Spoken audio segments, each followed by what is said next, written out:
persilakan Al-Fadhil Ustaz Al Yunus untuk meneruskan acara pada malam ini. Assalamualaikum warahmatullahi wabarakatuh. Bismillahirrahmanirrahim. Alhamdulillahi rabbil alamin, wassalatu wassalamu ala asyrafil anbiya wal mursalin, habibina maulana qudwatina wa uswatina wa sayyidina Muhammadin wa ala alihi wa sahbihi ajma'in. Subhanaka la ilma lana illa ma 'allamtana innaka antal alimul hakim. Wa la hawla wa la quwwata illa billahil aliyyil azim. Amma ba'du. Yang kita muliakan saudara pengurusi majlis kita pada malam ini yang baru sebentar tadi memberikan kata-kata aluan, yang kita kasihi seluruh sah kepimpinan ahli jawatan kuasa Surau Az-Zakirin, Pusat Latihan Perkhidmatan Bomba Malaysia Wakaf Tapai Marang Terengganu, para imam, para bilal, hadirin hadirat, tetamu Allah sekalian, kita ucapkan syukur kepada Allah Ta'ala. Sekali lagi kita diizinkan Allah malam ini berada di Surau Akademi Bomba Wakaf Tapai dalam sesi majlis ilmu. Mudah-mudahan diberkati, mudah-mudahan dirahmati. Semoga apa yang kita lakukan ini dikira amal soleh yang akan ditulis dalam buku amalan kita, insya-Allah memberi kebaikan untuk hidup kita di dunia, dan kita harapkan sangat menjadi sebahagian daripada modal kemenangan kita pada hari kita dibawa beramai-ramai bertemu dengan Allah di yaumul mahsyar nanti, insya-Allah. Jadi untuk ceramah jemputan ini saya akan tazkirah dulu lebih kurang setengah jam, dan selebihnya digunakan untuk menjawab persoalan. Soalan yang ada di atas meja saya ni ada 48 soalan. Banyak dah tu banyak dah. Tapi siapa nak tanya lagi dipersilakan. Cuma 2 syarat saja. Syarat yang pertama, soalan itu bukan untuk memuaskan hati, tapi boleh memberi manfaat kepada semua orang. Dan yang kedua, soalan itu mudah. Kalau soalan payah tak dapat jawapan. A'udzu billahi minasyaitonir rajim. Qala Allah Subhanahu wa ta'ala fil Qur'anil Karim, kullu nafsin za'iqatul maut wa innama tuwaffawna ujurakum yaumal qiyamah wa man zuhziha 'anil nar wa udkhilal jannah faqad faz wa mal hayatud dunya illa mata'ul ghurur. Shadaqallahul azim. Mudah-mudahan kita diberi kesempatan oleh Allah dalam masa yang sedikit ini dapat memahami sepotong ayat yang telah dibacakan tadi, iaitu firman Allah Ta'ala, kullu nafsin za'iqatul maut, setiap yang bernyawa pasti akan merasai mati. Kita ni manusia ada 2 kali mati, 2 kali hidup.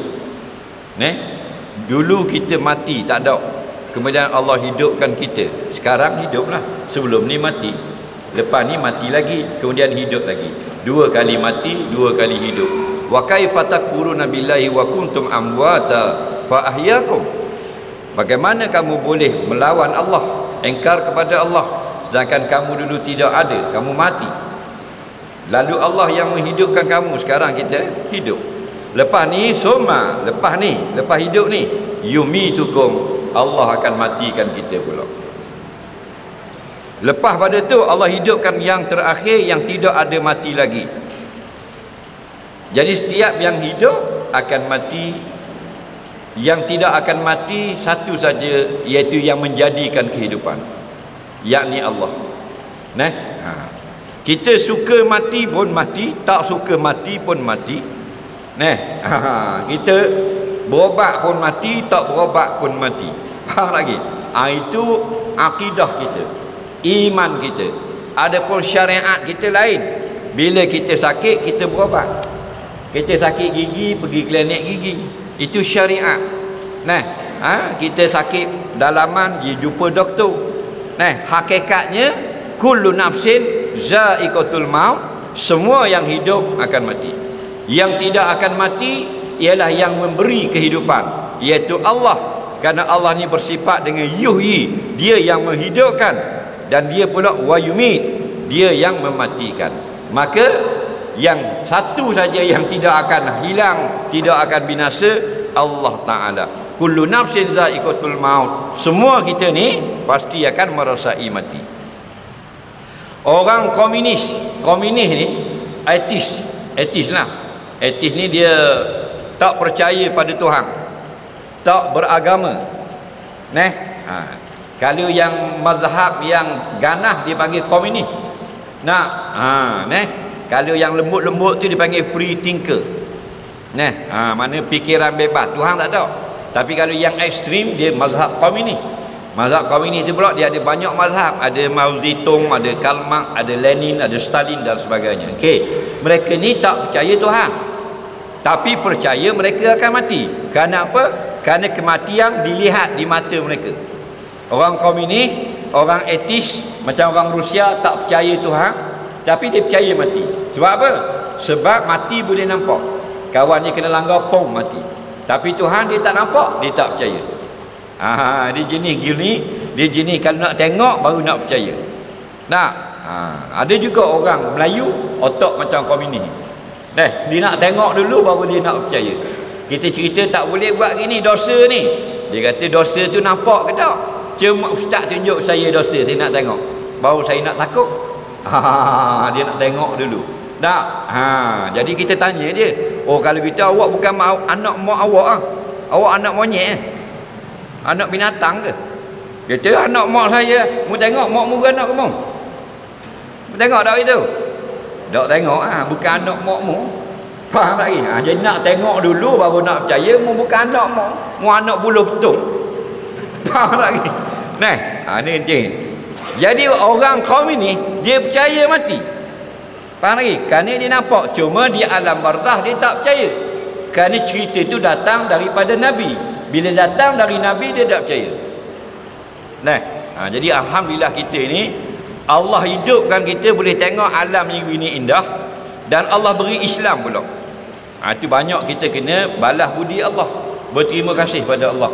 Apa kata kalau kita sekarang beragama Yahudi? Allahu Rabbi, innal ladzina kafaru min ahlil kitabi wal musyrikin fi nari jahannam khalidina fiha. Orang-orang yang tidak Islam, sama ada Yahudi atau Kristian atau yang sembah berhala, mereka ini ahli neraka, kekal di dalamnya dulu kini selamanya.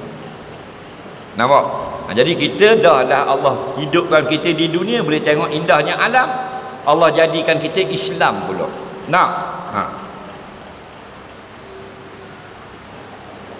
Wa innama tuwaffawna ujurakum yaumal qiyamah.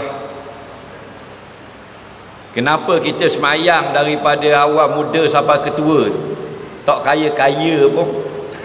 Ada ke orang lagu tu dia tanya. Saya makin pergi masjid, makin dengar kuliah, makin tak laku pula kedai dia. Tahu lagi? Kan Allah dah kata wa innama tuwaffawna ujurakum yaumal qiyamah. Maknanya dunia ini bukan tempat balasan bagi orang mukmin. Kalau kamu sudah dapat kebaikan, alhamdulillah, tapi belum lagi kamu dibalas. Balasan untuk orang beriman di akhirat. Sebab tu kita baca bismillahirrahmanirrahim dengan nama Allah. Allah mana? Yang bersifat Ar-Rahman, yang bersifat dengan pemurah. Apa makna pemurah? Ar-Rahmanu fid dunya war-Rahimu fil akhirah. Pemurah di dunia. Yang sembah berhala, berhala yang diberi makan atau Allah beri dia makan? Faham? Tupak ketik hak tidur, tokoh hak tidur, ramai mana duduk nyembah. Faham? Berhala tu beri rezeki ke Allah bagi? Allah bagi. Faham? Kalau orang Kelantan lawan tupak, ada kan hak berhala tidur, kita masuk dah dalam tu nak tengok berapa ada. Faham? Belakang tu dia ada pondok dia. Dia ada pondok dia. Jadi ibu bapa hak agama Buddha ni dia aturlah anak-anak dia ngaji pondok dia. Kita tengok dia duduk ngaji budak-budak, tok guru duduk tengah. Ada kitab dia dalam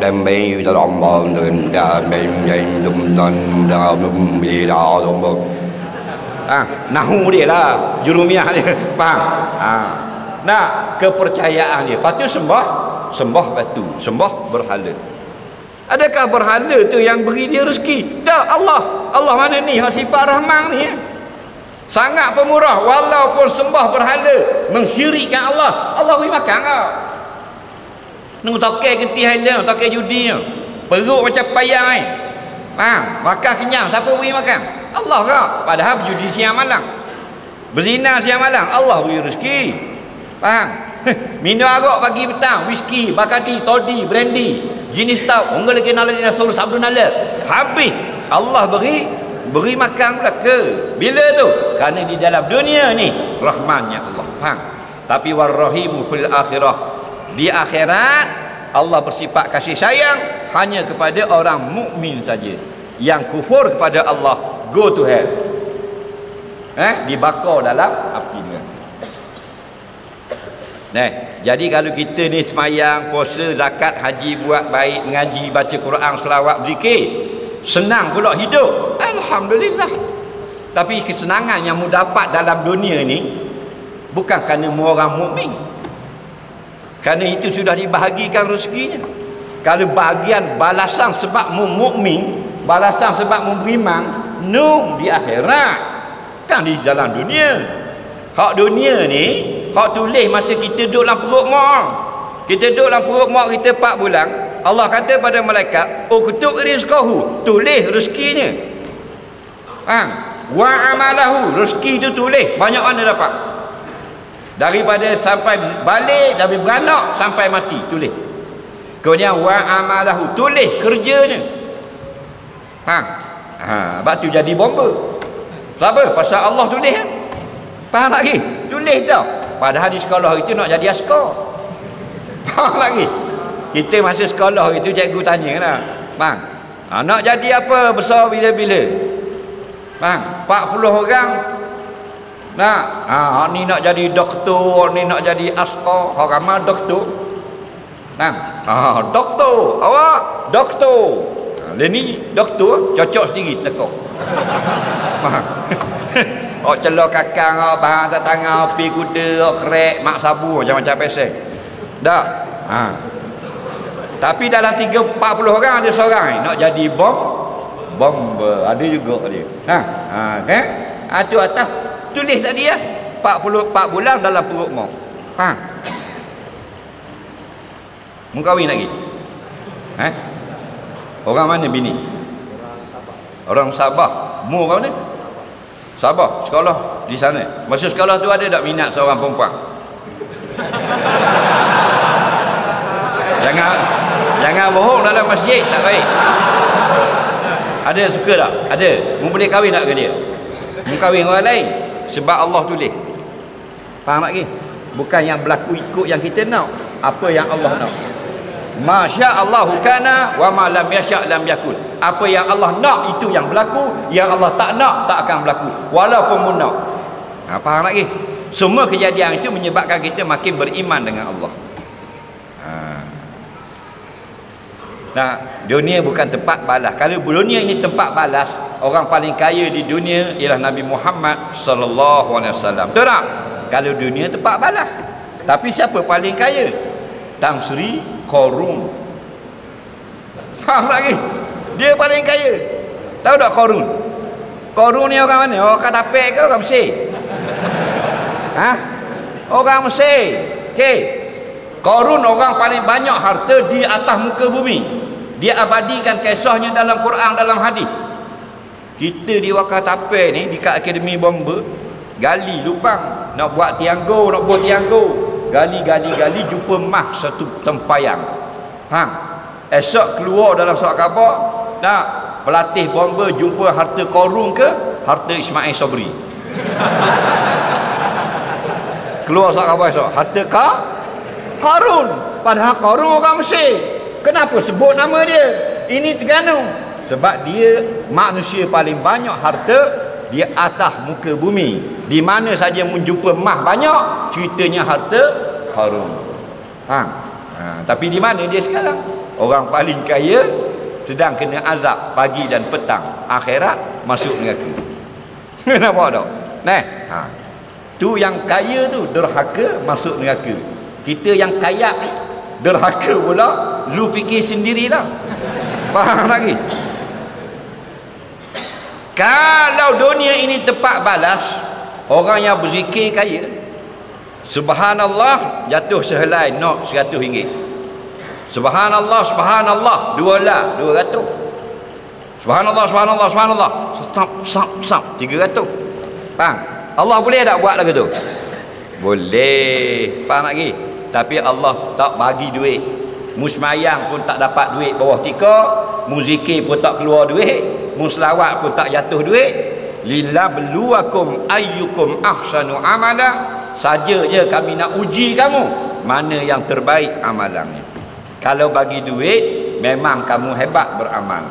Dalil, tengok kita ni sanggup tinggalkan ibu bapa di kampung untuk bekerja cari duit, tinggal negeri Sabah mari Terengganu cari piti. Faham? Kalau zikir memariak sini zikir. Faham lagi? Nampak? Nah, kita sanggup tinggal Bening. Nah, Bening tu Simpang Renggam, laki Kota Baru, molek-molek ada kerja cari duit. Ayah mati tak balik, cari duit. Nah,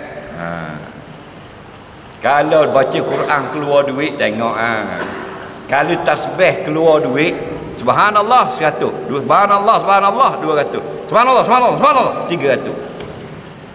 Hak ngisap dadah zikir. Jarum duk tekak ni. Pak, dah biti. Nah, berkata Ibrahim ibnu Adham, likulli ummatin sanamun wa sanamu hadhil ummah ad-dadanir wa darahim. Setiap umat itu ada berhalanya. Berhala umat Muhammad duit. Jadi muhasabah diri, jangan kata ni orang sebelah aku ni, tak, kita lah. Faham lagi? Supaya kita makin baik di masa hadapan. Kalau dunia ni tempat molek, tempat bayaran dah, nak semua Bilal akan pakai kereta Mustang.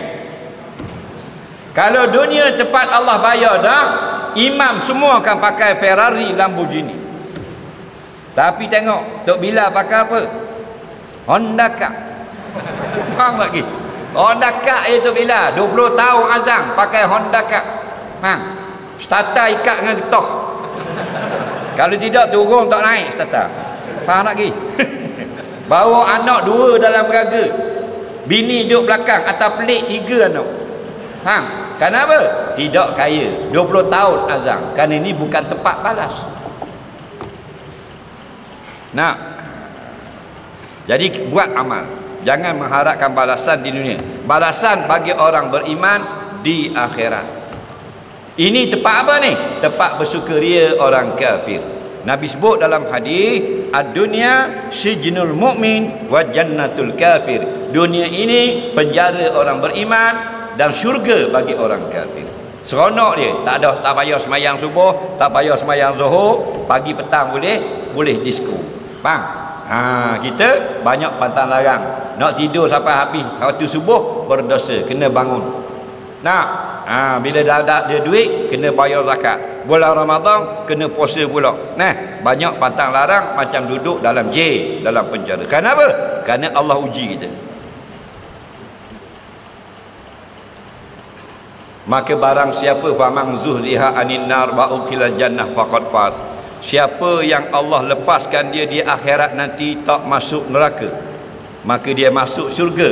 Itulah orang yang menang. Nampak? Kalau menang pilihan raya belum tentu masuk syurga. Faham lagi? Menang pilihan raya belum tentu masuk syurga. Menang gold medal 100 meter Olimpik belum tentu dapat syurga Allah. Tapi barang siapa yang Allah lepaskan dia daripada neraka, tak masuk neraka, masuk syurga, dialah orang yang menang. Nampak? Awak nama apa?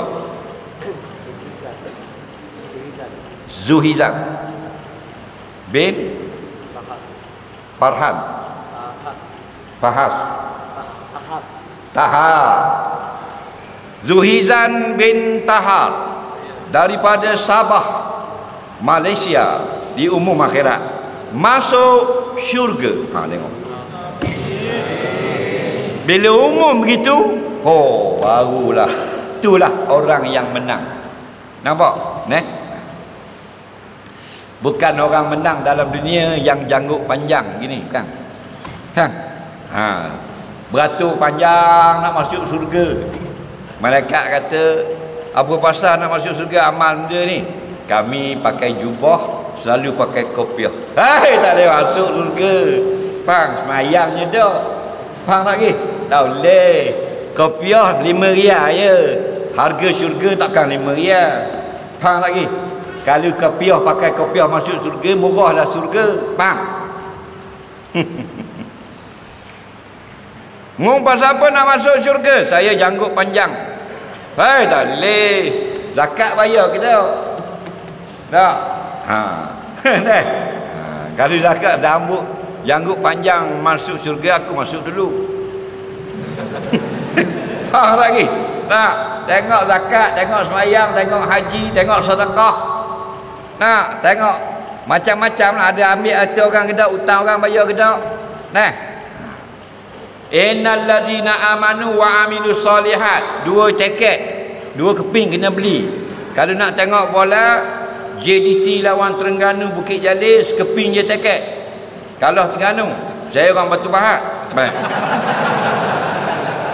Tapi kalau mau nak dapat syurga Allah, 2 keping tiket kena beli. 1 iman, kedua amal. Okey? Beriman dan beramal. Kita alhamdulillah beriman. Amal alhamdulillah juga. Tapi upgrade lah iman kita. Biar lebih baik daripada hari ini, esok lebih baik daripada hari ini, lusa lebih baik daripada esok. Faham? Kan kita dulu upgrade dunia kita. Faham? Dulu mula-mula dulu kita dapat kerja pakai EX5. Tak, kerja pakai EX5 2 tahun, oh RXZ. Sekarang alhamdulillah XZia. Dulu mula-mula kerja tumpang rumah mertua, berebut nak mandi. Dalam bilik air dah, bilik air ada satu. Kita junub, mertua pun junub. Faham lagi? Faham lagi? Faham? Sama-sama ada besar, berebut nak mandi. Mertua pun was-was, menantu pun was-was. Nah, lama-lama sekarang kita upgrade boleh menyewa rumah. Sekarang sudah dapat beli rumah sendiri. Alhamdulillah. Nah, dulu mula pakai Galen kuda, lepas tu Nissan Sunny, sekarang sudah pakai Exora. Alhamdulillah. Tapi dulu tak semayang duha, sekarang pun tak semayang duha. Nah, tidak ada upgrade dalam akhirat. Rugilah kita. Nah, dulu kita baca sehelai sehari baca Quran, sekarang sudah baca 10 helai. Itu yang baik. Ada penambahan. Faham? Siapa yang baca 2 helai Quran sehari, dia tidak lagi masuk dalam kalangan orang yang lalai. Man qara'al Qur'ana fi kulli yamin wa lailin khamsina ayatan lam yuktab minal ghafilin wa fi riwayatin salasina ayat wa fi riwayatin mi'ata ayat. Siapa yang baca Quran sehari semalam 50 ayat saja, lebih kurang 4 muka surat atau 2 muka surat saja, dia tidak lagi termasuk kalangan orang yang lalai. Nah, jadi kemenangan kita yang kita duk buru sekarang ialah nak syurga Allah. Dan nak syurga Allah, kenapa masuk jadi pelatih bomba pula? Kalau nak syurga Allah, itu dalam bidang kerja, nak cari nafkah. Cari nafkah itu kan disuruh syarak. Faham lagi?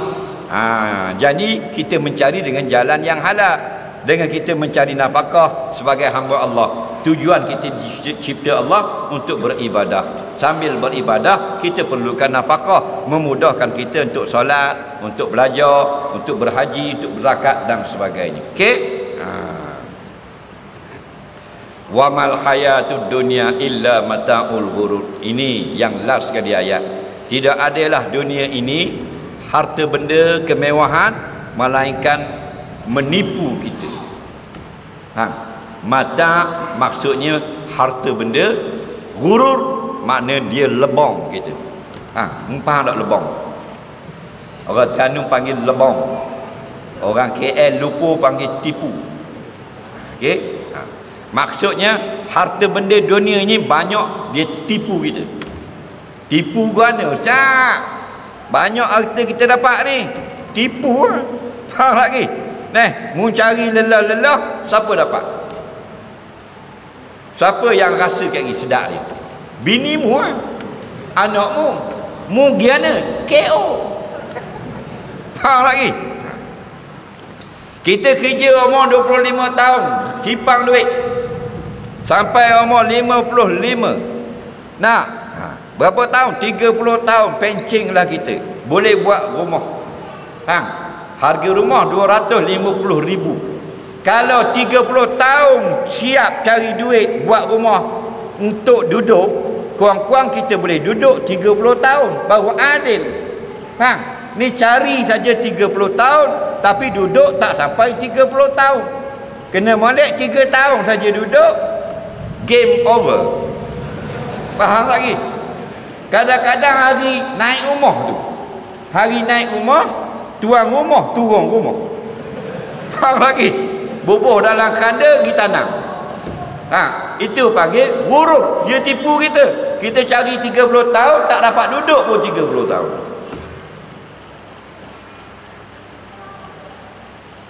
Membalik sekarang, tanya bini mu. Bini ada mana? Di Sabah. Tanyalah. Sekarang ada telefon boleh tanya. Boleh? Boleh video call. Video call boleh? Boleh. Panggil dia apa? Mama.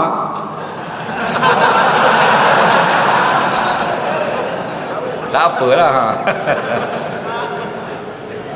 Panggil mama tak afdal. Tapi tidak haram. Okey, ulama membenarkan kerana mengajar anak. Nak contoh. Panggil orang yang betul, kalau dia betul-betul sayang bini ni, dia panggil apa? Sayang. Sayang tak betul-betul sayang. Betul-betul sayang dia akan buang huruf S. Tinggal ayang. Ayang. Laki dia pun jawab, "Ya itik." Mana lagi? Lah suami ayang, laki itik. Jadi ayang itik. Okey.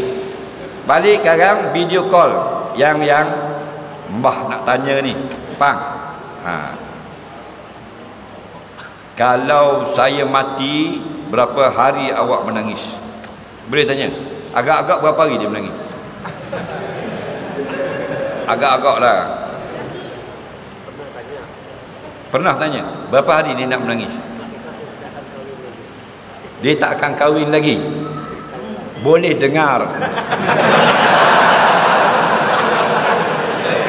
Dia tak akan kahwin. Kalau awak mati, dia tak akan kahwin. Boleh dengar, tapi jangan percaya. Kenapa? Karena wamal hayatud dunya illa mata'ul ghurur. Tidak adalah kesedapan hidup dalam dunia melainkan keindahan yang menipu kita. Nampak? Kalau dia kata kalau abang mati, balik sekarang tanya, kalau abang mati dulu, okey? Yang eloknya engkau yang mati dulu. Kalau abang mati dulu, kau jangan lagi kahwin dengan lelaki lain. Ya bang, saya berjanji. Dengar boleh, percaya jangan. Kerana banyak berlakunya, lepas habis edah, dia dah sibuk nak kahwin lain. Itulah perempuan namanya. Yang setia hanyalah kalangan laki-laki. Laki-laki memang setia. Bini tak mati lagi dah kahwin lagi. Kenapa? Kerana wamal hayatud dunya, tidak ada kehidupan dunia illa kecuali mata, kesenangan, kebendaan, harta benda, kemewahan, kebahagiaan, ghurur yang melebong kamu semua, yang menipu kamu semua. Hiduplah kita ni ditipu oleh dunia. Tengok yang kaya-kaya, bukan duduk di dekat tapai. No, orang KL yang duduk dekat Bukit Jelutong, Gatri, Taman Sarahai, Jalan Duta, rumah sebiji 16 juta, tu 17 juta, tu 38 juta, rumah semua juta-juta. Tak ada sejuta, tak ada. Tapi bila mati 2 tiang. Faham lagi? Masuk dalam kubur. Nampak? Tang Sri, duit dalam bank 400 juta je. Ada yang 2 bilion duit dalam bank. Belum mati dia ditipu oleh duit dia. Masuk hospital sakit, doktor tak benar makan. Tan Sri dia kata kepada Datin Sri, tolong buat tom yam, I nak makan tom yam. Doktor kata tom yam, no, cannot. Tak boleh. Nasi goreng Pattaya, no, doktor tak bagi. Padahal duit 2 bilion dalam bank. Nampak? Itu gurur. Dia sudah ditipu oleh harta. Harta banyak, tak dapat makan. Siapa punya perancangan? Allah. Nampak lagi? Roti gardenia coklat, no, tak boleh. Pun tak boleh. Nasi kosong cicah garam, no. Tak boleh. Doktor tak bagi. Dah duduk hospital Wakatapai bulan 3, sehari 800. Duduk 20 hari 80,000. Nah, tak boleh makan. Dan apa yang boleh? Doktor kata the water of zero, air kosong. Air kosong. 2 bilion dalam bank, hanya boleh minum air kosong. Datin Seri pun ambil air kosong, nak bubur dalam gelas. Doktor kata no, not like that, like this.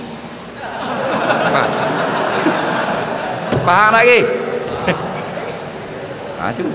Nah, 2 bilion dah duit dalam bank, minum air kosong tak boleh minum ke mulut, minum ke tangan. Manis tak? Ni untuk orang Wakatapai boleh lah air kosong sakit. Namun billionaire kuang-kuang Coca-Cola. Lagi. Nanti bila mati mandi tak? Mandi. Air apa mandi Datuk? Air apa mandi Tan Sri? Air paip. Mayatnya, jenazahnya mandi air paip. Nampak lagi? Nah, mandikan mayat Tan Sri yang ada 2 bilion dalam bank dengan air paip. Kata isteri Tan Sri, boleh tak kalau tak mandikan dengan air paip? Sebab Tan Sri orang kaya, kita mandikan dengan air cendol. Boleh? Boleh? Air paip je, sama dengan mandi pelatih bomba mati. Faham lagi? Betul tak?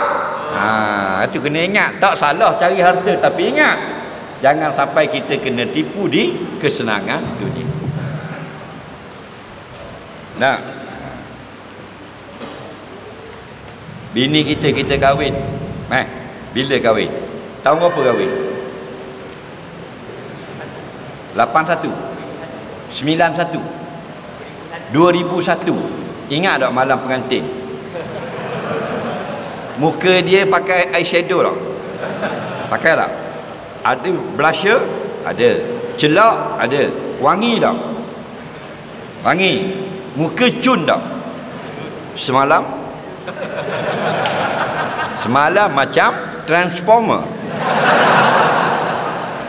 Kerana apa? Al-alamu mutaghayyir, alam ini berubah-ubah.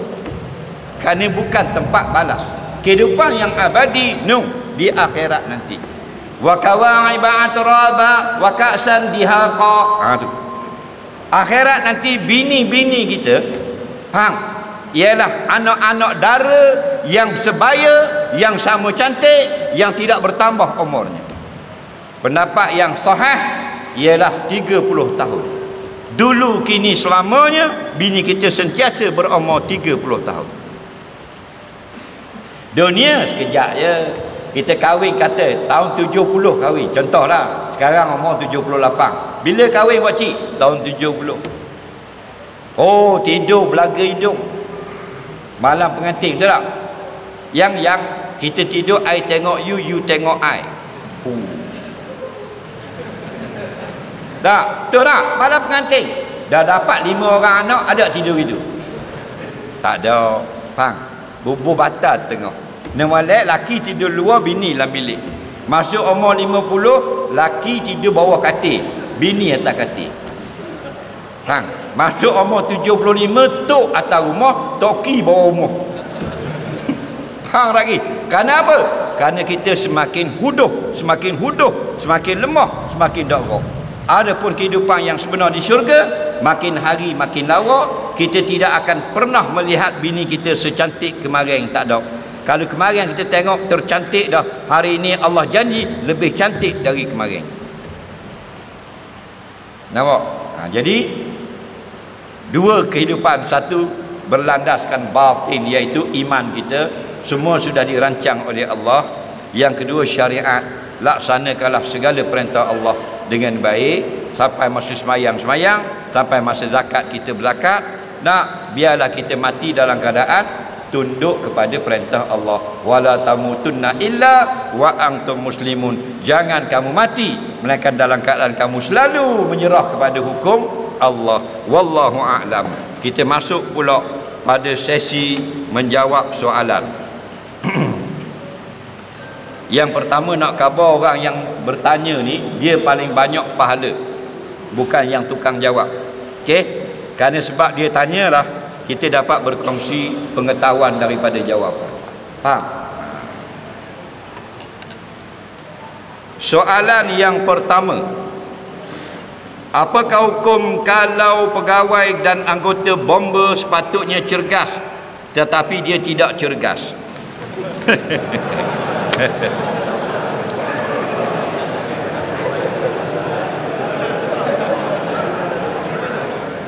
Maknanya kerja bomba cergas dengan tak cergas ni, hari dia malas, hari dia rajin, begitulah. Hari dia kuat, hari dia lemah. Faham lagi? Dia begini, kalau bergantung kepada kesihatan tak ada masalah, kerana kesihatan itu tak boleh kita kawal. Hari ni kita sihat, esok kita tak sihat. Faham? Tapi kalau masalah mencergaskan diri, itu boleh kita ikhtiar. Maknanya kita sentiasa biar fit, biar duduk dalam keadaan kuat, itu lebih disenangi syarak. Batulah hadis berkata, al-mu'min qawi ahabbu ilallah. Orang beriman yang gagah lebih Allah sayang. Faham lagi? Jadi maksudnya bukanlah haram dia tak fit, tapi biarlah jadi lebih baik, supaya kita ni berkhidmat yang perlukan kecergasan. Lainlah kerja tarik surah. Kita kerja ni nak takak ular, nak padang rumah terbakar, nak panjat tangga, dah main makan je 5 pinggang, nak naik tangga ke mana? Angus tinggal tunggu rumah. Biarlah kita cergas, kita jaga kesihatan supaya kita menjadi yang terbaik, lebih barakah gaji yang kita dapat. Soalan seterusnya, apakah hukum mengular masa kerja? Dia mengaku dah tu. Dia begini, kerja ni ada dua. Satu, dibayar, diupah dengan masa, maka haram kita curi masa. Ada kerja yang diupah dengan siap, maka boleh kita nak jalan mana-mana pun. Faham? Tengok kontrak siap atau dibayar dengan masa. Faham lagi? Saya kerja dan supermarket 24 jam, jual barang dan top up. Dosa tak kalau saya tukang top up orang main mesin judi? Judi dosa besar. Nombor ekor, toto, loteri. Kalau budak-budak ambil rabbit tu, ambil arenak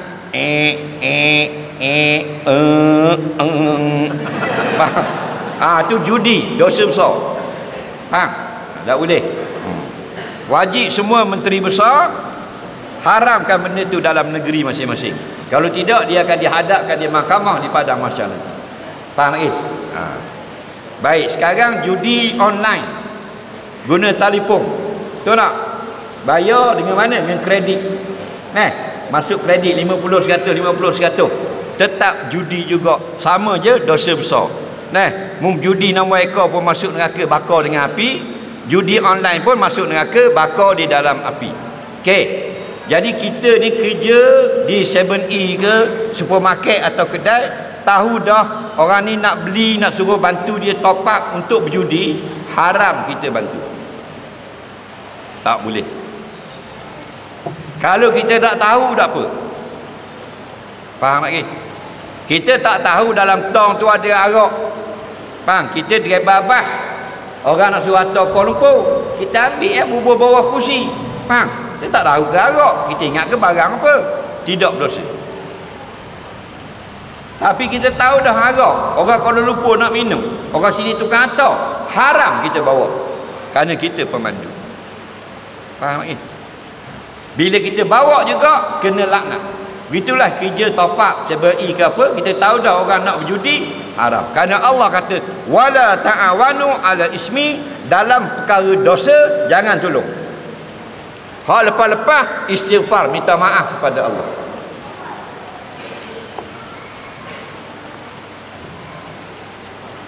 Masa manakah sesuai kita nak qada solat fardu? Dengar baik-baik, solat fardu ni kalau yang tunai dia ada masa. Inna salata kanat 'alal mu'minina kitaban mawquta. Sesungguhnya semayang 5 waktu atas orang beriman itu wajib, tapi ada waktunya. Tak boleh suka-suka hati. Nak semayang subuh pukul 3 pagi tak boleh, kena masuk waktu. Tetapi jika qada, dia tidak ada waktu. Faham lagi? Bermakna pada waktu pagi kita boleh qada zuhur, sebelum zuhur boleh qada subuh, lepas zuhur boleh qada maghrib, sebelum asar boleh qada isyak, lepas asar boleh qada zuhur, dalam waktu maghrib boleh qada isyak, lepas dalam waktu isyak boleh qada maghrib. Tak ada masalah. Okey? Soalan seterusnya, apakah hukum bos menggunakan perkataan wahyu untuk memberi arahan kepada anak buah? Contohnya, awak kena siapkan tugas ini dengan segera. Ini wahyu dari pihak atasan. Apakah yang saya faham, wahyu itu untuk Allah saja?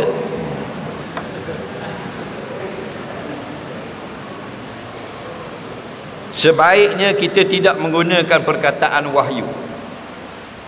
Kerana wahyu itu tidaklah dikhususkan untuk Allah sahaja, tetapi yang masyhur penggunaannya itu ialah ayat ataupun yang diturunkan oleh Allah. Kata Nabi kata Allah mencifatkan kisah perihal Nabi ni, in huwa illa wahyun yuha, tidak adalah Nabi itu melainkan dia bercakap dengan wahyu. Nah, tapi di Indonesia perkataan wahyu biasa, bukan mesti wahyu daripada langit. Okey, cuma kita di Malaysia ni sebaiknya kita tidak gunakan perkataan wahyu. Nah, sebut dengan perintah sudah memadai. Kerana wahyu itu agak istimewa. Soalan seterusnya, apakah hukum kita melambatkan mandi wajib? Hukum melambatkan mandi wajib tidak berdosa. Yang haram ialah melambatkan semayang sampai habis waktu. Contoh, dia berhadap besar pukul 12 malam. Contohlah 12 malam. Okey, faham tak? Dia tak mandi lagi, tidak berdosa. Kerana wajib mandi ini wajibun muwassa'un, wajib yang diluaskan. Bermakna kalau awak berjunub pukul 12 tengah malam, Allah kata in kuntum junuban fatahharu, dan jika kamu junub maka hendaklah kamu mandi, bukan segera. Sunat mandi segera pukul 12 malam. Dan harus pukul 12.30, harus pukul 1, boleh pukul 2, boleh pukul 3, selama belum habis waktu subuh. Kalau dah nak habis waktu subuh belum mandi lagi, berdosa. Kenapa? Bila tak mandi lagi, tak dapat tunaikan subuh, maka habis waktu subuh sebab tidak mandi lagi, berdosa. Okey?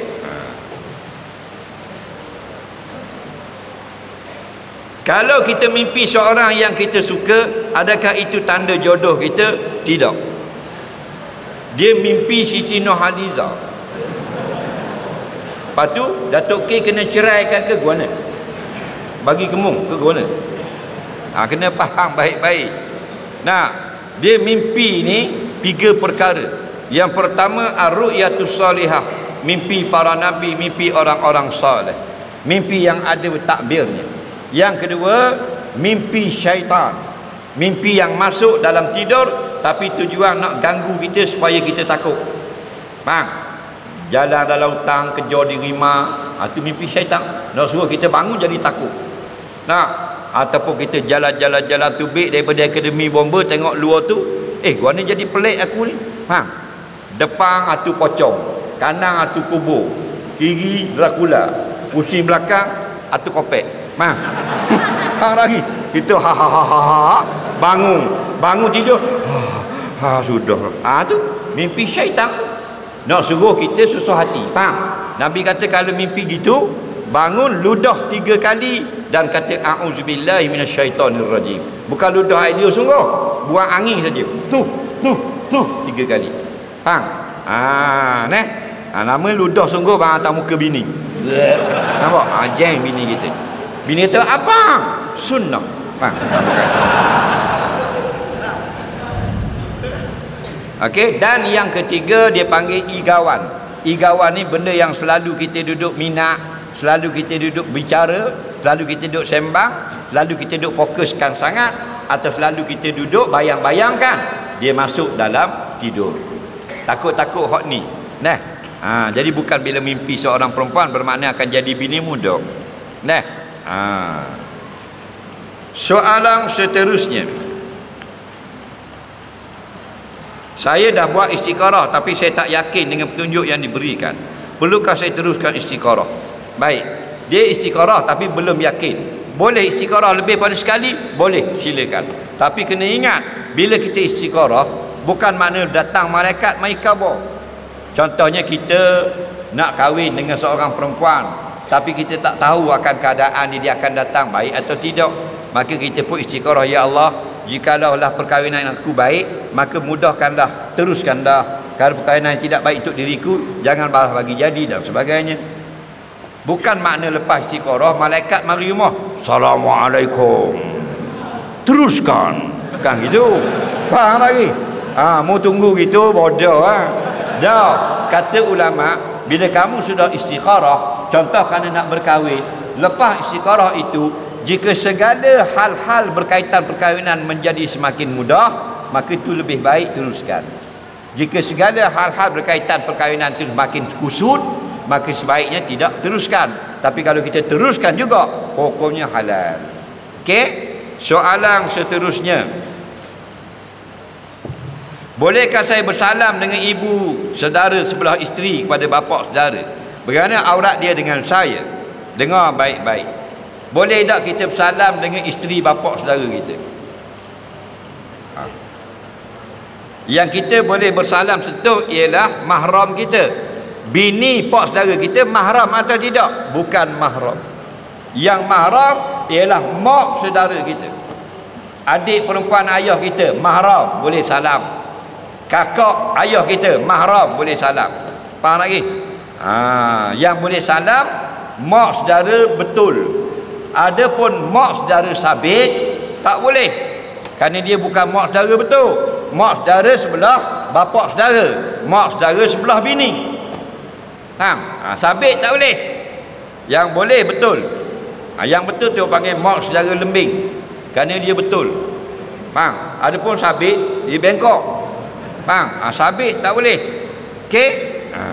Soalan seterusnya. Aurat macam mana? Aurat macam perempuan yang lain. Bukan macam mak saudara kita, bukan macam adik-beradik kita. Orang kampung saya ramai tapi mari sikit sangat semayang. Apakah hukum tak hadir? Segala pahala orang ramai yang tak mari itu dapat pada orang yang mari. Contohnya dalam kampung itu ada 1000 orang, yang mari 2 orang saja solat berjemaah. Yang 1000 orang tadi dapat pahala dia kepada 2 ini. Pahala mana? Pahala jika yang 1000 lagi mari juga. Kalau yang 1000 mari, tak dapat banyak ni pahala. Pahala tu mereka tak mari, dapat kepada yang 2 orang tu saja. Faham lagi? Bermakna yang datang tu mereka lumayan. Yang tak datang 1 solat 1 pahala saja. Yang datang 1 solat 27 pahala, ambil pula 27 lagi pahala dia orang, 1000 orang, dapat pula pada dia 2 orang. Soalan seterusnya. Saya bos suruh buat kerja tapi sudah siap. Boleh tak saya tengok ceramah ustaz dalam YouTube? Yang pertama, bila kita sudah siapkan kerja, kita boleh tak tinggal tempat kerja? Boleh. Boleh, tak ada masalah. Tak boleh, tapi kita boleh buat benda yang lain, tak ada masalah. Bergantung kepada terma perjanjian, syarat dan sebagainya. Keadaan jabatan itu dia berbeza-beza. Okey. Jangan gunakan maknanya harta benda pejabat untuk perkara yang hal-hal peribadi. Itu tak boleh. Contohnya dia standby. Nak tunggu rumah terbakar, orang panggil baru dia pergi. Nak on call lah. Jadi dia duduk tengok YouTube. Standby, ada duduk main carom, ada main pingpong. Saya banyak pergi jalan bala-bala bomba, betul tak? Ada main pingpong, ada main carom, ada main dart. Dan ni banyak main Roblox. Faham? Nah, tengok dalam telefon. Tak apa pasal standby. Okey. Dah mana yang lebih baik? Berzikir. Dah. Nah, standby berzikir subhanallah subhanallah subhanallah subhanallah subhanallah. Kerana itu dapat pahala. Yang main game tadi tak dapat pahala. Dosa pun tak ada. Kerana perkara yang harus. Okey. Soalan seterusnya. Isteri saya bersuruh saya bersumpah dengan nama Allah tidak akan kahwin lagi. Tanda saya cintakan dia. Saya tak nak dia kecil hati. Saya pun bersumpah. Adakah sumpah itu sah? Ya, sumpah itu sah. Isteri dia kata, abang, kalau abang betul-betul cintakan saya, bersumpah dengan nama Allah, tidak akan kahwin lagi selain pada saya. Faham? Suami pun ikut. Kerana apa? Nak jaga hati isteri. Faham? Saya bersumpah demi Allah, saya tidak akan kahwin lagi. Faham? Selain daripada awak saja seorang isteri saya. Faham? Maka dia dikira sah. Kerana apa? Bersumpah yang tidak sah ialah dia dipaksa. Di sini tidak ada paksaan. Kalau isteri dia letak parang, ditekak. Kalau mudak bersumpah, aku tetak kau. Itu tidak sah. Tak sungguh, itu baru dipaksa. Ada seorang sahabat, dia ni kita tanyalah, pernah tak awak khabar nak kahwin dua depan isteri awak? Dia kata pernah sekali je ustaz. Saya buat main gurau je, bukan nak kahwin pun, saya gurau je. Dah isteri awak jawab ke mana? Isteri saya tak jawab. Dia pergi dalam bilik, dia buat keluar tunjuk parang. Dia ada simpan satu parang adat lah panggil. Dia orang Banjar, orang Banjar dia ada parang adat. Okey, dia bawa ke mana-mana. Dia tunjuk parang tu. Lepas tu saya tak kahwin. Pasal apa? Dah ditunjuk parang. Apa makna? Maknanya kalau saya kahwin, dia akan gunakan parang itu. Mana pistol tak ada, tinggal peluru. Faham lagi?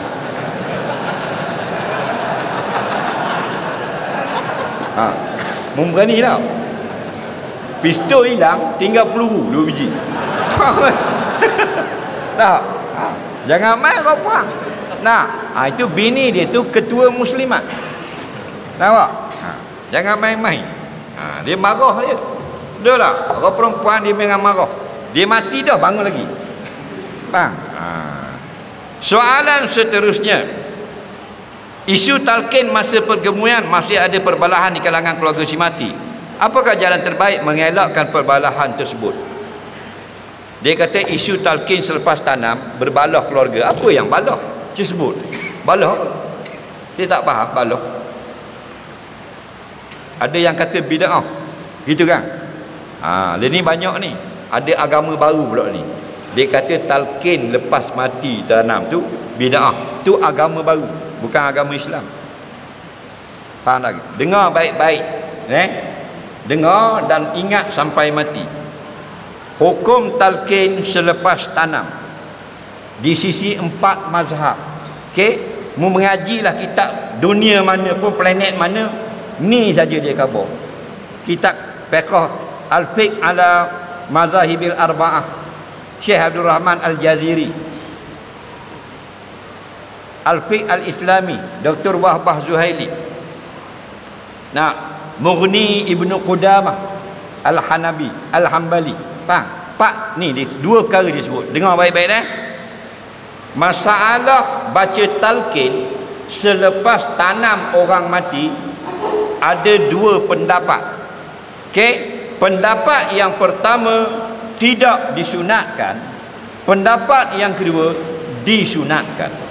Pendapat yang tidak disunatkan ialah mazhab Hanafi dan mazhab Maliki. Pendapat yang disunatkan baca talqin ialah mazhab Hambali dan mazhab Syafi'i. Ingat lagi ya? Ingat sampai kiamat. Jadi kalau ada ustaz tu kata haram talqin bid'ah, tampar muka ustaz tu, faham? Masuk dalam tong, masuk simen senang. Faham lagi? Tak perlu hidup di atas muka bumi kerana menipu orang ramai. Faham lagi? Mazhab Hanafi, mazhab Maliki mengatakan la yusannu talqinu ba'da dafni, tidak disunatkan talqin lepas tanam. Mereka tak kata wayahrumu, tak kata haram. Okey, tidak sunat saja. Adapun mazhab Syafi'i dan mazhab Hambali, wa yusannu talqinu ba'da dafni, disunatkan baca talqin selepas tanam. Selesai lagi? Beres. Dah sabar dah. Saya bawa buah musafir ke suatu tempat yang jauh. Bergerak ke destinasi belum zuhur dan sampai lokasi lepas maghrib. Bos tidak benarkan berhenti solat atas alasan kelewatan. Adakah saya boleh jamak zuhur dan asar selepas solat maghrib? Zuhur dan asar tak semayang kerana bos suruh laju. Ada meeting. Masuk waktu maghrib, boleh tak nak jamak? Jawabnya, kalau dah masuk waktu maghrib bukan jamak, itu qadha namanya. Faham? Jadi awak dan bos awak tadi berdosa besar meninggalkan solat di tengah jalan. Faham? Dia kata pasal ada masalah ni, kerja besar ni penting. Mana besar dengan Allah? Faham? Allahu Akbar, Allah Maha Besar. Akbar alif kabara isim tafdhil. Mana dia yang paling besar pangkatnya?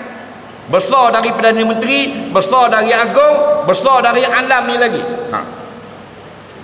Agong tak semayang, raja tak semayang, menteri besar tak semayang, Perdana Menteri tak semayang.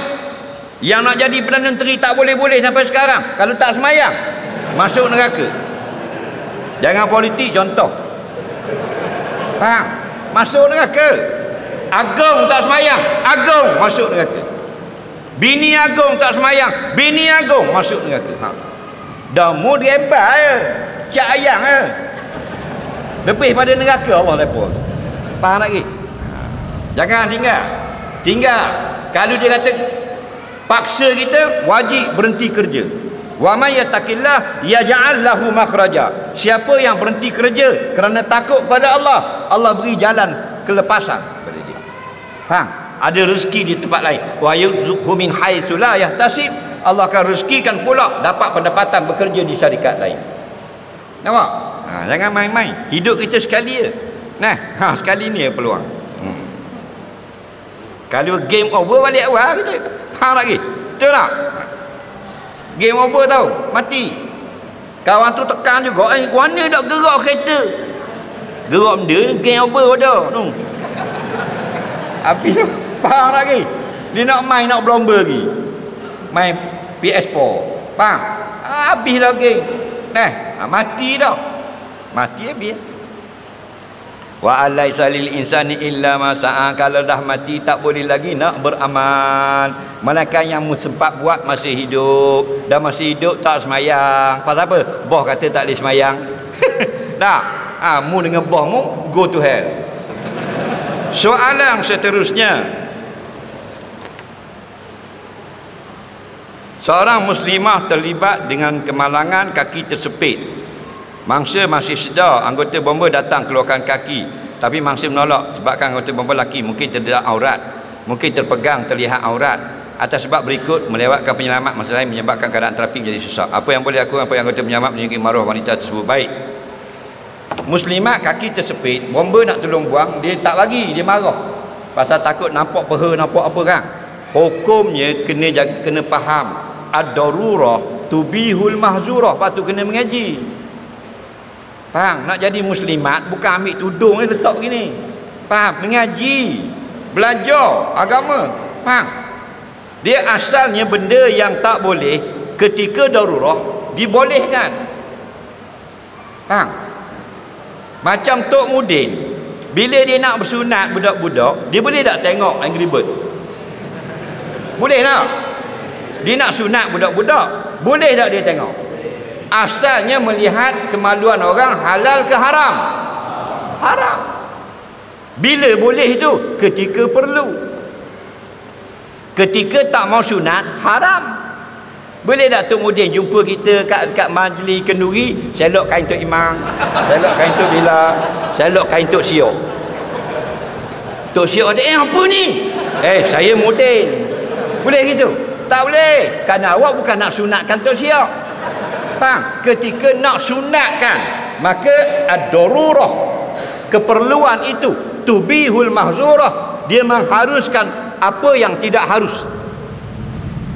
Jadi kalau nak dalam keadaan berlanggar, aksiden, kemalangan, kaki tersepit pula, nah, itu darurah atau tidak? Cik jawab. Itulah darurah.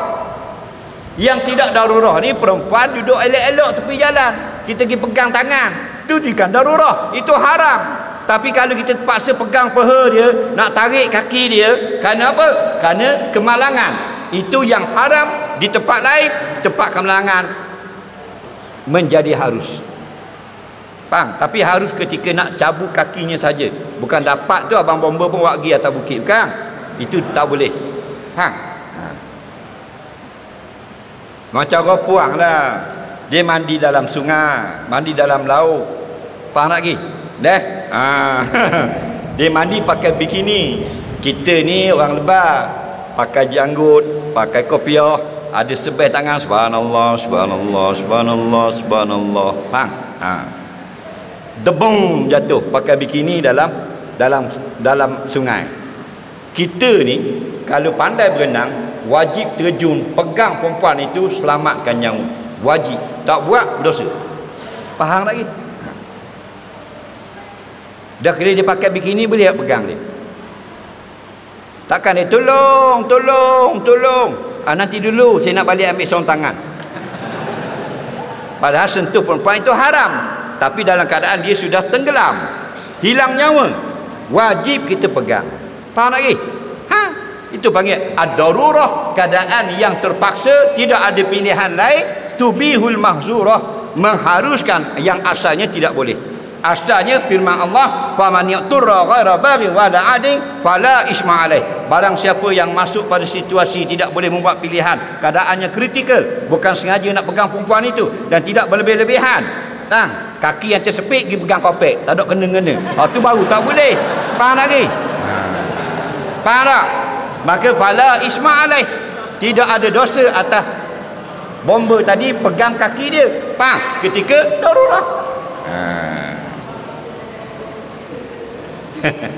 Nah, dalam kitab yas'alunaka fiddin, bukan kata bomba. Kita tengah semayang, orang minta tolong nak selamat nyawa, wajib berhenti semayang, tinggal lu semayang, pergi tolong. Bukan bomba yang kerjanya memang menyelamat. Tengah semayang, tengah semayang, berhenti semayang. Kitab yas'alunaka fiddin, saya lupa jilid. Nah, biasalah orang jatuh dalam sungai, memang dia minta tolong kan? Tolong. Tu sungai mana? Kalau sungai Kuala Berang, tolong. Tu sungai Kuala Berang, betul tak? Kalau KL, abang bomba.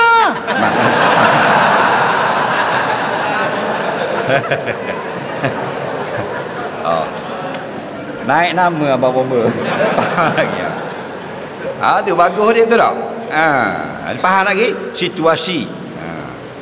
Soalan seterusnya,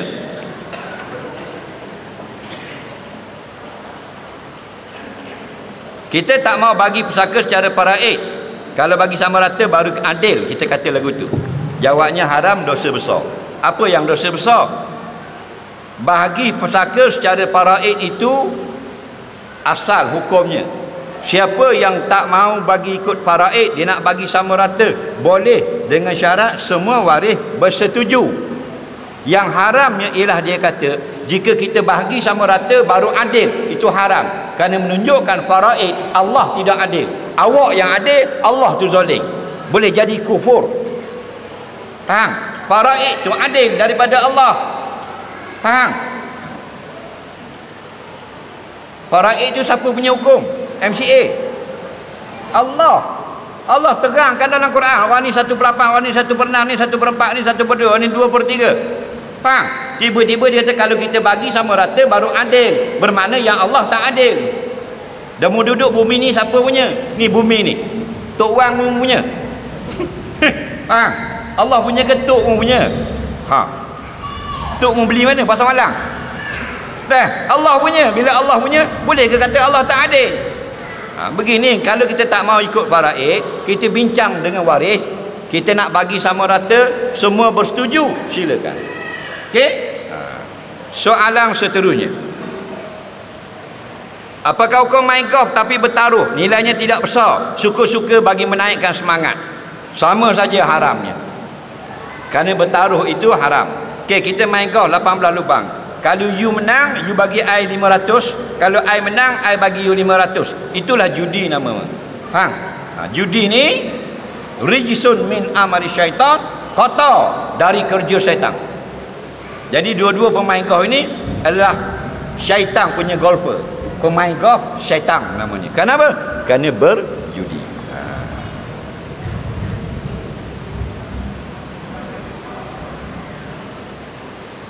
Adakah semua orang mukallaf wajib kenal Allah? Untuk orang awam, kalau nak kenal Allah, kenal diri. Yang dimaksudkan mengenal diri itu apa? Dengar baik-baik. Kita ni mukallaf, bukan kanak-kanak lagi.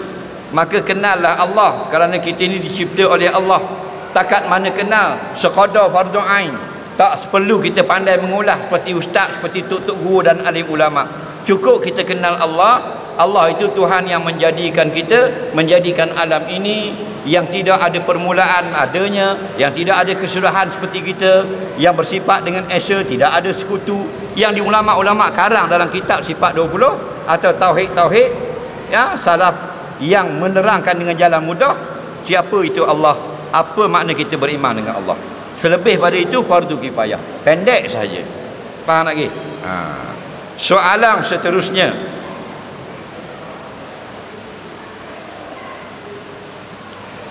dekat dah nak pilihan raya, apakah hukum mengundi? Parti mana nak undi?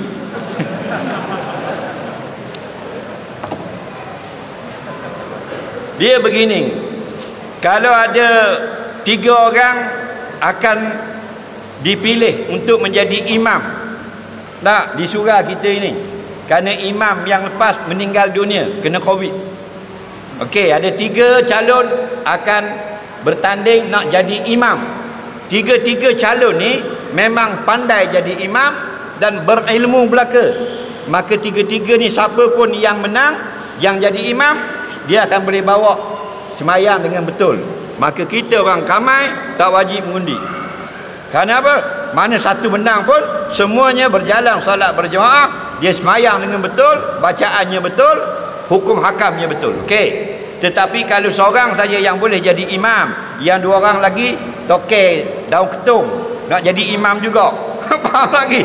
Nah, maka wajib semua orang kampung memberi undi kepada seorang tadi supaya dia saja yang menang dan jadi imam. Kerana naik tokek ketung jadi imam, geng kita semua.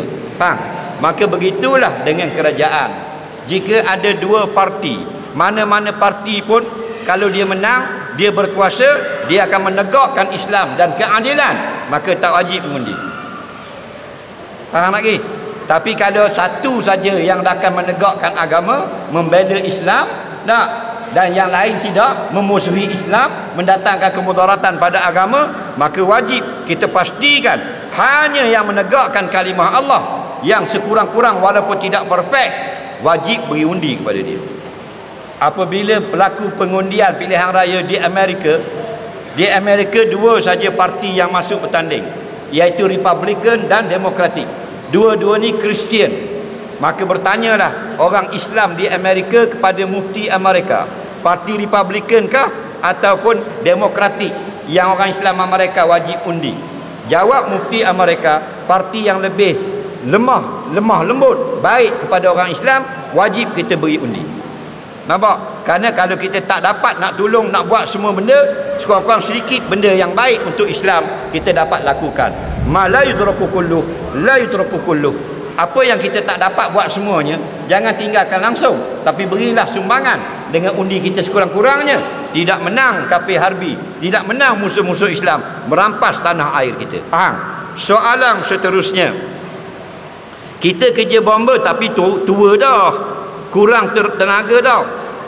Banyak orang muda, ada tak kita yang gaji makin besar, kerja banyak kat golongan muda gaji kecil, buat kerja lebih. Patut gaji besar lah, kerja lebih. Dia dah tua, jadi kerjanya banyak ambil dia orang muda. Tak ada masalah sebab dia tua. Faham tak lagi? Yang tak betul ni dia muda, tapi diserahkan kerjanya kepada orang tua. Gaji dia bahang, tu baru tak betul. Faham? Dia memang gitulah. Pihak pelapis biasanya dia akan ambil lebih kerja. Dan orang yang kerja lama gaji makin besar. Itu memang biasa lah gitu. Okey? Yang tak boleh kita menipu kerja. Itu tak boleh. Faham tak lagi? Memang sengaja tipu.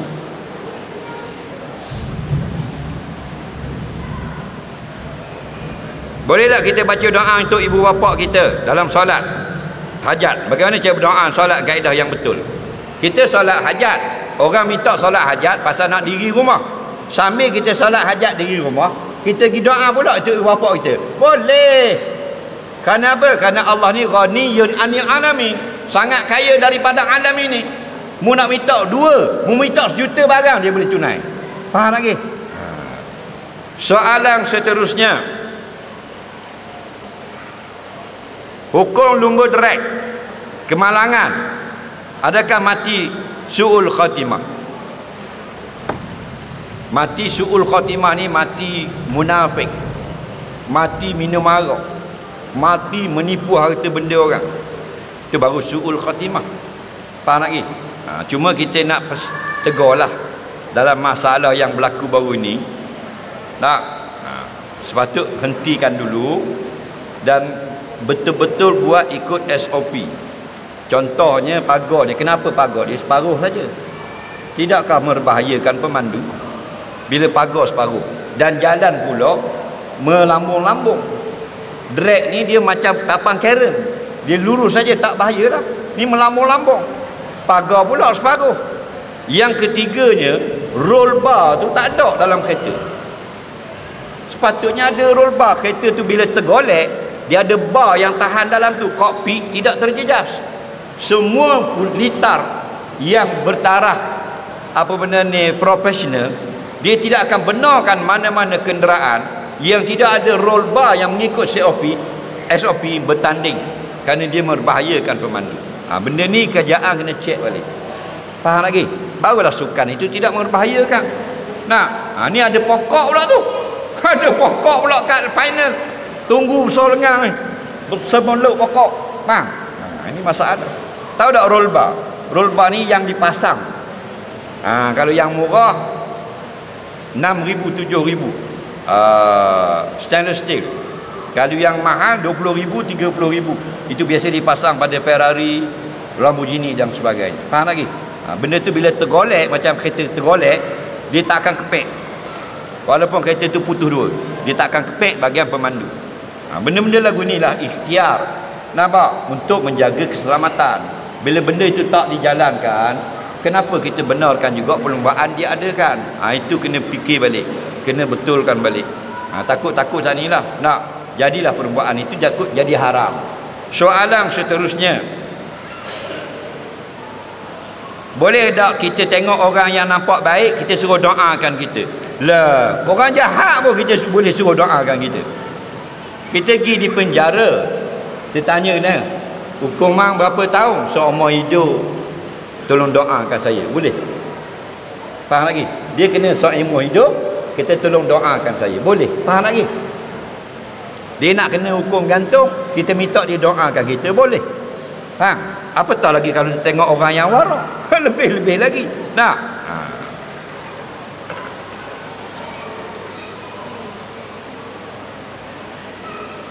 Ada orang mimpi jumpa Nabi, tapi dalam keadaan zahir Nabi dalam mimpi itu bercanggah, seperti mana yang disebut oleh ulama. Macam mana tu? Baik, dia kata dia mimpi jumpa Nabi, tapi ciri-ciri bila orang tanya lain. Dia kata macam mana rambut Nabi? Kepala botak. Ai, kok mana mu ni? Isap baik. Kok mana mu ni Nabi pada botak isap baik? Bukan. Tu Dajjal. Faham lagi? Jadi ciri-cirinya ada dalam kitab-kitab sirah. Rupa Nabi, hidung Nabi, kening Nabi, rambut Nabi.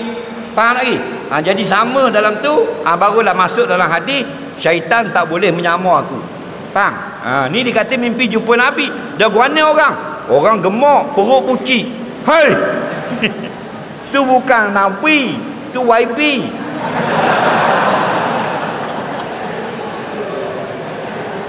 Bagaimana nak jumpa Nabi setiap malam dalam mimpi? Allah nak setiap malam. Sekali semua hidup okeylah. Bang, tapi tak mustahil. Ditanyakan kepada ulama-ulama, orang soleh yang selalu jumpa Nabi dalam mimpi, orang tanya apa amal dia? Dia selawat saja beribu-ribu kali sehari. Rabi'atul Adawiyah, wali perempuan, 70,000 sehari selawat. Allahumma salli ala Muhammad wa ala Muhammad, 70,000 kali sehari. Kita 70 hari sekali. Jumpa YB dulu. Apakah bacaan selawat yang paling afdal? Ulama berbagai-bagai pandangan mana yang paling afdal. Pandangan majoriti yang paling ramai, selawat Ibrahimiyah dalam tayat akhir. Okey, soalan seterusnya,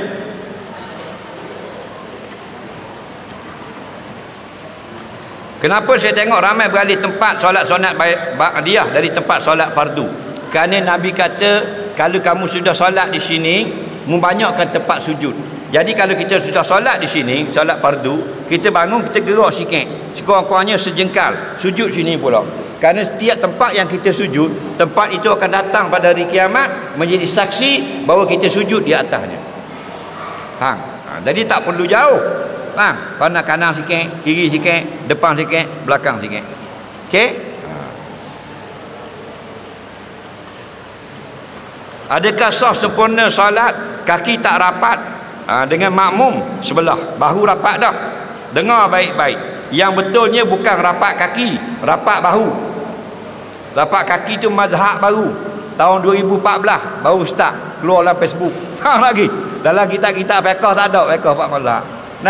Rapat kaki ni nak suruh sama, siap letak gambar depan, jeng habis kawan. Semua benda-benda baru, kita nak share, padahal kebodohan semata-mata. Yang betulnya dalam kitab-kitab ulama, rapat bahu. Kaki kita bukan rapat dengan kaki orang sebelah, kaki kita renggang sejengkal. Faham lagi? Ramai tu imam wirid kuat pakai speaker mengganggu makmum masbuk. Apakah hukum? Makruh kita kuatkan wirid kalau mengganggu orang yang masih belum habis sembahyang. Sebab tu bila habis solat, sunat imam berpaling ke kanan begini. Faham?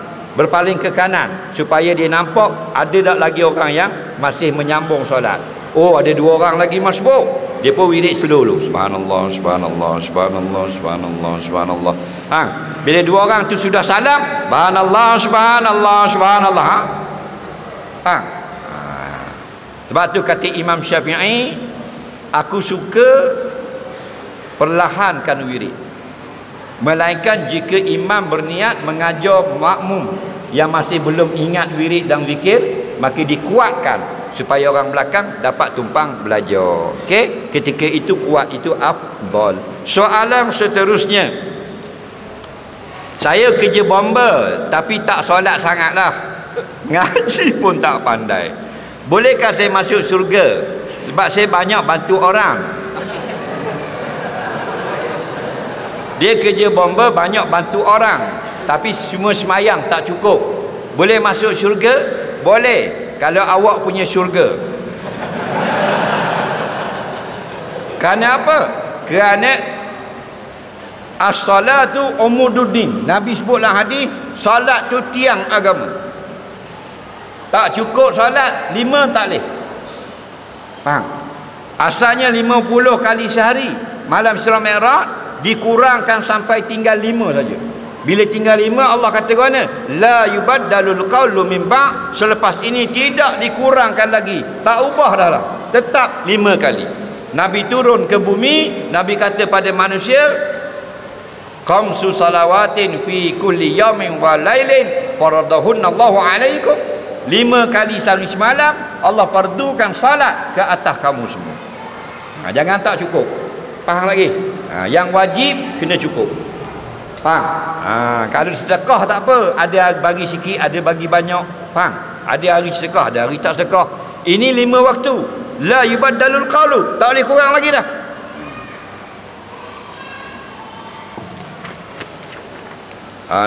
Nak habis dah.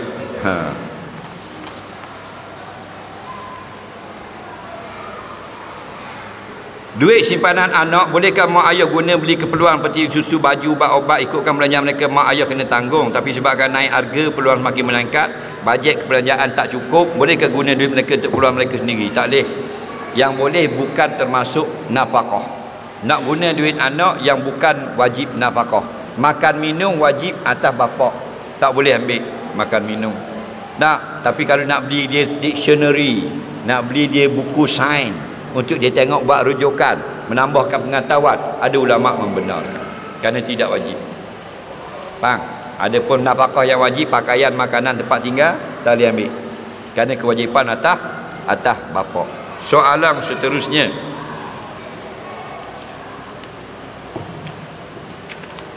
seorang laki-laki kahwin dengan perempuan mengandung anak luar nikah. Kandungan wanita adalah bayi perempuan. Macam mana aurat anak itu dengan suami ibunya setelah dewasa? Baik, dia kahwin dengan perempuan yang mengandung, ada anak perempuan dalam perut.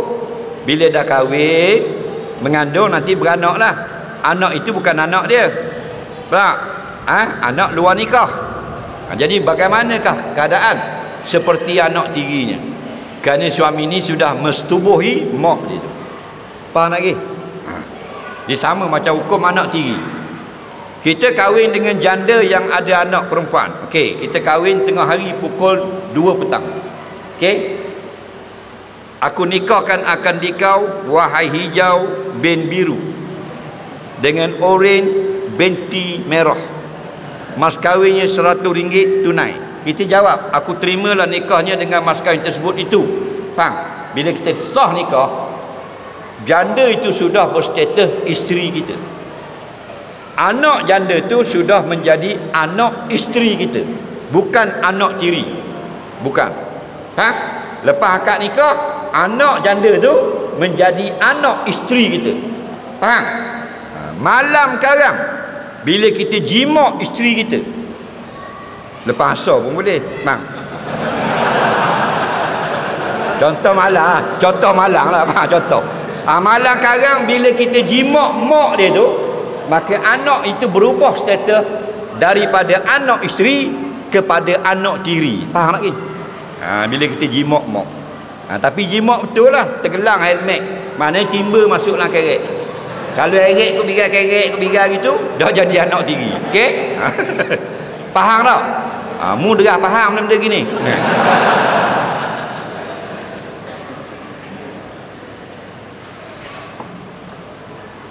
Penjawat awam banyak buat pinjaman peribadi melalui bank. Adakah pinjaman tersebut termasuk dalam amalan riba?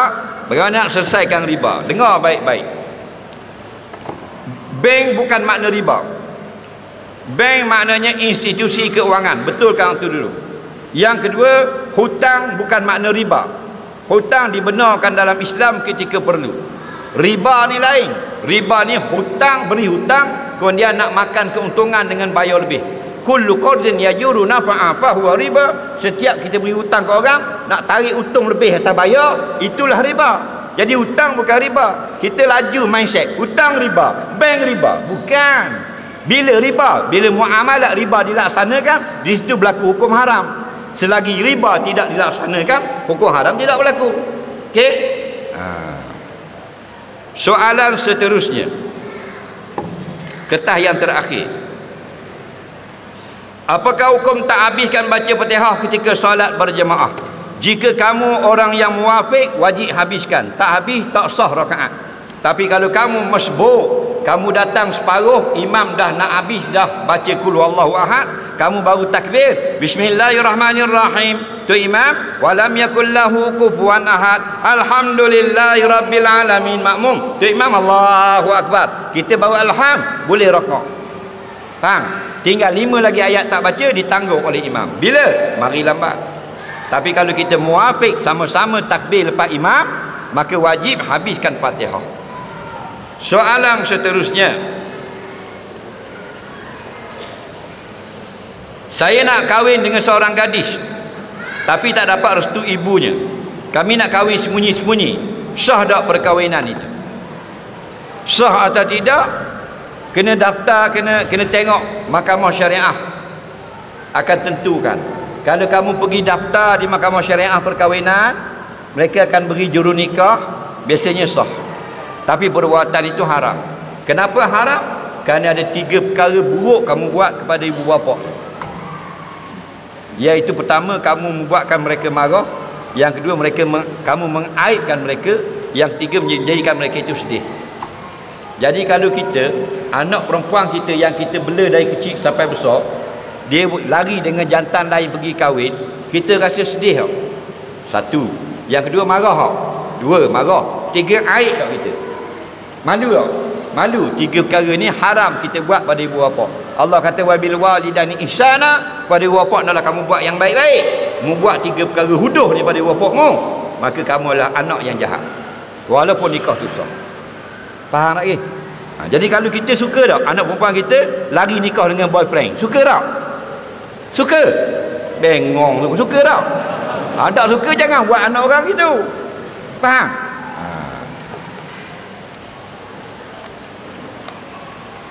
Kawan saya selalu sembang nak kahwin ramai tapi tak berani. Apakah tip untuk isterinya tidak marah? Perempuan jangan marah. Kalau laki-laki memang begitulah tabiatnya. Semua nak kahwin. Yang lembek jalan macam bondang pun nak kahwin 2. Tapi mereka sebenarnya tidak ada keberanian. Faham lagi? Ketua Polis Negara ada pistol .38 duduk pinggang. Bodyguard lagi kepik dengan tokak. Tak berani. Faham? Tok Guru gayung turun rumah ni akak misal. Faham?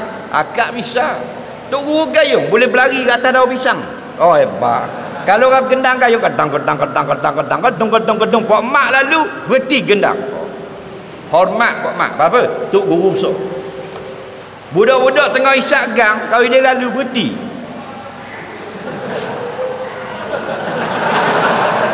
Takut ke Pak mak gayung. Faham? Pak mak pergi jauh isyak mula. Faham?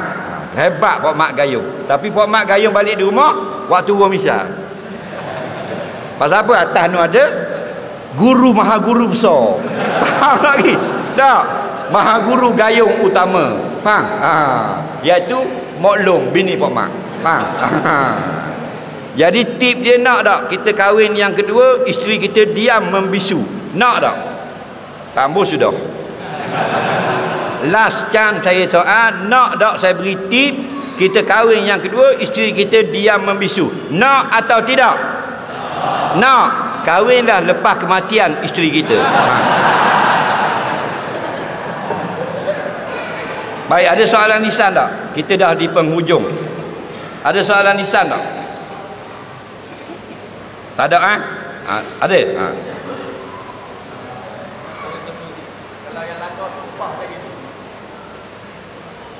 Langgar sumpah. Langgar sumpah kena denda sumpah lah. Okey, bayar kafarah sumpah. Okey. Ada lagi soalan? Ya. Nak tanya, berapa lama kita boleh jamak? Macam saya duduk Labuan. Duduk Labuan? Datang sini. Datang sini buat apa? Kerja. Kerja 5 hari. 5 hari begini. Kalau awak datang ke sini 4 hari dan ke atas, tak boleh lagi jamak dari hari pertama. Tapi awak nak datang 3 hari saja, boleh jamak selama 3 hari. Contoh, hari ini awak datang dari Labuan. Contoh flight tadi pukul 11. Hari ini hari apa? Selasa. Okey, hari Selasa. Awak nak duduk hari Selasa, Rabu, Khamis, Jumaat. Bila nak balik? Sabtu. Flight pukul 2 ke Labuan. Okey? Hari datang tidak dikira. Hari balik tidak dikira, tinggal Rabu, Khamis, Jumaat. Faham lagi? Maka awak dikira 3 hari saja, bukan nak duduk 5 hari. Awak dikira datang ke Terengganu 3 hari saja. Hari ini Selasa, hari datang tak kira. Hari balik Sabtu tidak dikira. Yang kira esok, lusa, tular. Rabu, Khamis, Jumaat. Siapa yang nak duduk 3 hari saja, atau 2 hari, atau 1 hari, boleh jamak qasar. Tapi kalau awak nak datang hari ini hari Selasa, nak balik hari Ahad. Hari Selasa datang, lepas tu Rabu, Khamis, Jumaat, Sabtu. Bila nak balik? Hari Ahad. Tambah 1 jari. Okey, hari datang, hari ini tidak dikira. Hari balik, hari Ahad tidak dikira. Tinggal berapa?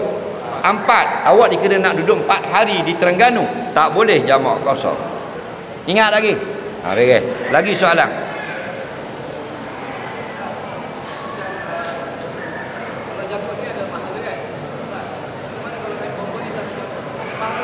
Hah?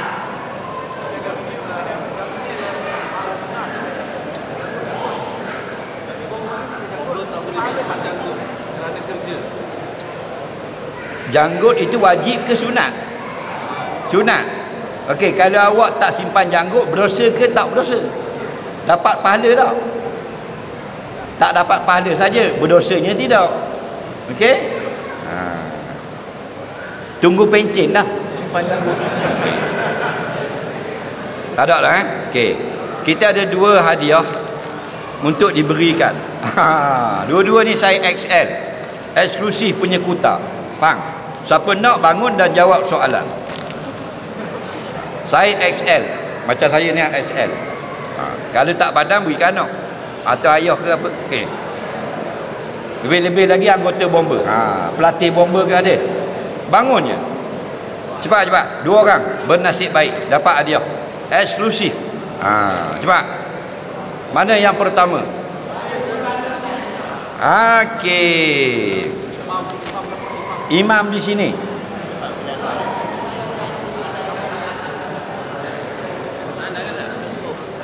Imam sini, imam sini. Imam. Alhamdulillah. Orang mana asal? Kalang kubur. Okey, orang Pekalan kubur. Soalan nak soalan berkenaan agama ke atau tentang bomba?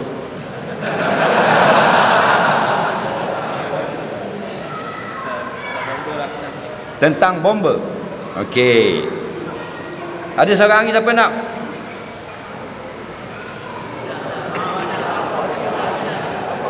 Ada lagi? Ada. Soalan tentang bomba. Di tahun berapakah mula-mula jabatan bomba ditubuhkan di negara Malaysia?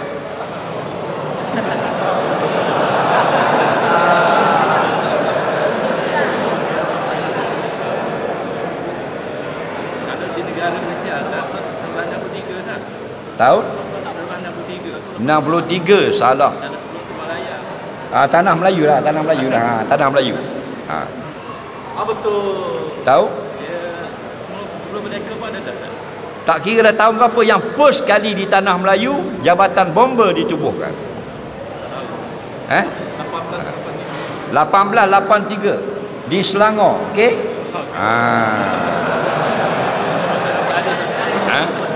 Bangun. Assalamualaikum ada berapa huruf?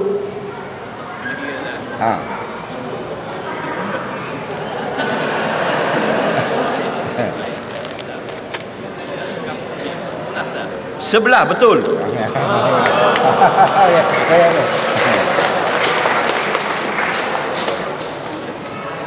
Tahniah. Yang kedua, siapa lagi? Awak. Jadi tak pandang bagi anak-anak kan? Deh, okey. Kalau pandang pun pakai. Okey. Kerja apa? Bomba juga. Okey. Soalan dia mudah saja. Bilakah dalam sejarah tertubuhnya bomba di negeri Terengganu?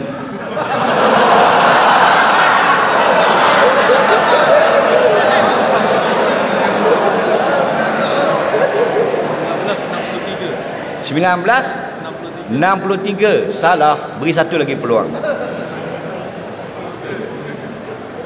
76. Salah. 1 hari bulan 1 1947. Okey. 1/1/1947. Ya, okey. Soalan lain. Bilakah siap dibina Akademi Bomber Wakaf Tapai ini? 2002. 2002 salah, tahun 2000. Okey, bilakah operasi yang pertama bermula? 2002. Berapakah jumlah pelatih yang menjadi pelatih pertama di Akademi Bomber tahun 2002?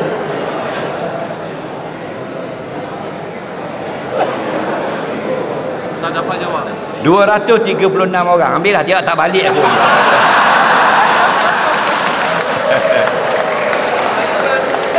Alhamdulillah. Terima kasih kepada yang bertanya sekalian, yang bersusah payah menghimpunkan kita pada malam ini. Semoga Allah pertemukan pada kali yang lain. Mohon maaf atas segala kekurangan. Allah manfa'na bima 'allamtana, alimna bima yanfa'una, rabbana zidna ilma, rabbana atina fid dunya hasanah fil akhirati hasanah wa qina adzabannar. Wa sallallahu sayyidina Muhammadin wa ala alihi wa sahbihi wasallam. Walhamdulillahirabbil alamin. Assalamualaikum warahmatullahi wabarakatuh.